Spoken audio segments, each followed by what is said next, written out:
नमस्कार साथियों, स्वागत है आपका आपके अपने YouTube चैनल देव कोचिंग क्लासेस सिंगाड़ा में। साथियों, कथन व तर्क की बात करते हैं आज। और ये जो है ना, ये फिक्स स्टेटमेंट होते हैं। और फिक्स स्टेटमेंट में जो भी अगला जो भी कहानी बता रहा है, उस कहानी को देखते हुए नीचे जो तर्क है वो उस कहानी को फॉलो कर रहा है या फॉलो नहीं कर रहा है, वो चीज अपने को देखनी होती। अगर वो उसको फॉलो कर रहा है तो इसका मतलब तर्क ए का अनुसरण करता है, अगर फॉलो नहीं करता है तो अनुसरण नहीं करता है। तो इसमें कहानी क्या आएगी कि ऑप्शन जो आएंगे वो पहला आएगा कि तर्क ए का अनुसरण करता है, दूसरा है तर्क दो अनुसरण करता है, तीसरा क्या आएगा तर्क एक व दो दोनों अनुसरण करते हैं, और चौथा क्या आएगा तर्क एक व दो दोनों अनुसरण नहीं करते। तो जैसे अपन क्वेश्चन देखें इसमें, तो कथन क्या है, क्या भारत के सभी इंजीनियरिंग कॉलेजों के लिए दाखिले का एक रूप मानदंड होना चाहिए। यानी कि कथन बोल रहा है कि भारत की सभी इंजीनियरिंग कॉलेज हैं, उनमें दाखिले यानी कि उनमें प्रवेश लेने के लिए एक रूप मानदंड होना चाहिए। यानी कि पूरे भारत में एक ही स्ट्रक्चर होना चाहिए, एक ही ऐसा एग्जाम होना चाहिए या एक ही पैटर्न होना चाहिए जिससे कि उन कॉलेजों में विद्यार्थियों के एडमिशन हो चुके। तो ये बात कथन में बोली गई। कथन में क्या बोला गया कि भारत की सभी इंजीनियरिंग कॉलेजों में एक ही पैटर्न के हिसाब से एडमिशन होना चाहिए। अब इसका तर्क क्या है? पहला तर्क है हाँ, इससे इंजीनियरिंग कॉलेजों में दाखिल हुए छात्रों की गुणवत्ता सुनिश्चित होगी। तो ये बात तो सही है कि अगर एक ही मानदंड होगा तो इन इंजीनियरिंग कॉलेजों में जो दाखिल हुए, जिन स्टूडेंट्स ने एडमिशन लिया, उन स्टूडेंट्स की गुणवत्ता सुनिश्चित होगी। यानी कि ये हो जाएगा कि हाँ, इस कैटेगरी की या इस लेवल तक के स्टूडेंट जो है वो इंजीनियरिंग कॉलेजों में दाखिला ले सकते हैं। तो ये बात क्या है? सही है। ठीक है, तो पहली बात तो अपनी सही होगी। दूसरा, नहीं यह विशेषकर संभव नहीं है। नहीं यह विशेषकर संभव नहीं है, तो अपने को संभव है, संभव थोड़ी ना पूछा है। अपने को तो ये पूछा कि ये जो कथन है इसके पीछे तर्क क्या है। ठीक है, इस कथन के पीछे तर्क क्या है, ये संभव है या नहीं वह है, वो निष्कर्ष की बात होती। अब इसके पीछे ये तो कोई तर्क नहीं, तो इसका मतलब ये बात क्या होगी? गलत होगी। मेरे कहने का मतलब तो नहीं यह विशेषकर संभव नहीं है, ये बात क्या है? गलत है। तो मेरे कहने का मतलब अपना जो कथन था, क्या भारत के सभी कॉलेजों में एक निश्चित मानदंड होना चाहिए, इसका तर्क क्या निकला कि इससे इंजीनियरिंग कॉलेजों में विद्यार्थियों के एडमिशन लेने वाले विद्यार्थियों की एक गुणवत्ता सुनिश्चित होगी। और ये बात क्या है? सही है। तो दूसरा जो तर्क है वो क्या है? गलत है। तो यहाँ पे पहला ऑप्शन अपना क्या आएगा कि तर्क एक सही। तो यानी कि एक सही तर्क जो पहला ऑप्शन होगा या एक अनुसरण करता है, वही अपना क्या हो जाएगा? आंसर हो जाएगा।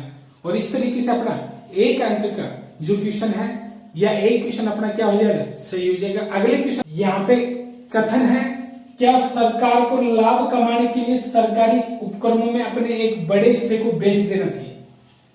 कथन में क्या बोला गया कि सरकार को लाभ कमाने के लिए सरकारी उपक्रमों में अपने एक बड़े हिस्से को बेच देना चाहिए। यानी कि जो पीपीपी मोड होता है, पब्लिक प्राइवेट पार्टनरशिप जो है, इसके अकॉर्डिंग जो सरकारी जो उपक्रम है उनमें से कुछ हिस्सा तो प्राइवेट सेक्टर को दे दिया जाए, कुछ हिस्सा सरकार रख ले। यानी कि वो एक तरीके से क्या हो जाए, सरकारी भी रह जाए और प्राइवेट भी हो जाए। तो इसमें ये कहानी कि लाभ कमाने के लिए क्या ये करना चाहिए। अब तर्क पहला है नहीं, सरकार इन उपकरणों में अपना नियंत्रण नहीं छोड़ना चाहिए। ठीक है, नहीं सरकार को इन उपकरणों पर अपना नियंत्रण नहीं छोड़ना चाहिए क्योंकि ये लाभ वाली संस्थाएं हैं। ठीक है, क्योंकि प्राइवेट सेक्टर में कोई आदमी किसी चीज को खरीदेगा सरकारी को, तो उसी चीज को खरीदेगा जो लाभ देने वाली हो, जो प्रॉफिट देने वाली हो। तो इसमें भी क्या बोला गया कि इनमें से सरकार को अपने हिस्से को नहीं बेचना चाहिए, या इससे सरकार जो है वो अपना नियंत्रण नहीं छोड़ना चाहिए। नियंत्रण का मतलब क्या हो गया कि प्राइवेट सेक्टर में तो दे दे, लेकिन जो कंट्रोल है वो गवर्नमेंट का रहे। क्योंकि ये लाभ कमाने वाली संस्थाएं हैं, तो कंट्रोल गवर्नमेंट का रहे और चाहे प्राइवेट सेक्टर में दे दे तो ये तर्क क्या है, सही है। ठीक है, क्योंकि सरकार का कंट्रोल होना चाहिए। क्यों? क्योंकि ये लाभ कमाने वाली संस्थाएं। तो पहला तर्क क्या है, सही है। यानी कि प्राइवेट सेक्टर में तो दे दे लेकिन नियंत्रण किसका रहे, सरकार का। तो ये बात क्या है, सही। दूसरा, हाँ, इससे सरकार को विशाल बजटीय घाटे को कम करने व अपने संसाधनों को बढ़ाने में सहायता मिलेगी। अब जैसे अगर इसको पीपीपी मोड पे देगी तो सरकार उस एवज में जो कंपनीज हैं उनसे कुछ पैसा मिलेगी और वो जो पैसा आएगा उससे विशाल जो बजटीय घाटा है, जो बजट का जो घाटा है, उसको मेरे कहने का मतलब कम किया जाएगा और इसके साथ साथ अपने संसाधनों में बढ़ाने, यानी कि सरकार को और भी संसाधन बढ़ाने में इस चीज से क्या मिलेगी, सहायता मिलेगी। तो मेरे कहने का मतलब ये तर्क भी क्या है, सही है। तो अपना आंसर क्या आएगा कि 1 व 2 दोनों सही, 1 व 2 दोनों सही। ठीक है, आंसर आ गया। एक बार दोबारा से देख लो इस क्वेश्चन को। क्या सरकार को लाभ के लिए सरकारी उपक्रमों में अपने एक बड़े हिस्से को भेज देना चाहिए? ठीक है, एक बड़े हिस्से को भेज देना चाहिए। इसमें यह नहीं बोला कि सरकारी उपक्रमों को भेज देना चाहिए। बड़े हिस्से को मतलब उसमें से कुछ परसेंटेज, यानी कि पार्टनरशिप में पीपीपी मोड पे चले जाए। तो इसमें पहली बात क्या है, नई सरकार को इन उपक्रमों पर अपना नियंत्रण नहीं छोड़ना चाहिए क्योंकि लाभ कमाने वाली संस्थाएं। हाँ, तो इसमें क्या बेच तो दे लेकिन नियंत्रण है, कंट्रोल जो है ना वो तो किसमें रहना चाहिए, गवर्नमेंट के कंट्रोल में होना चाहिए। लाभ कमाने वाली संस्था इसका, तो ये बात भी सही है। और दूसरा, इससे सरकार के वित्तीय घाटे में भी सहायता मिलेगी और नए संसाधन भी बढ़ेंगे। जब पैसा आएगा तो नए संसाधन भी बढ़ेंगे। तो ये दोनों क्या है, सही है। और अगला क्वेश्चन अपन देखते हैं। कथन है, क्या सरकार को निजी प्रयोग के लिए कारों के रजिस्ट्रेशन को तत्काल रोक देना चाहिए?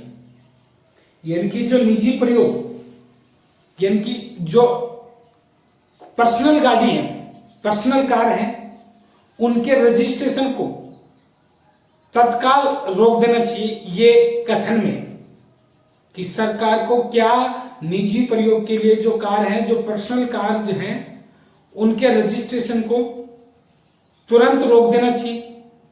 अब ये तो कथन हो गया, लेकिन इसके पीछे तर्क क्या है? पहला तर्क, नहीं, यह सरकार के प्राधिकार में नहीं है।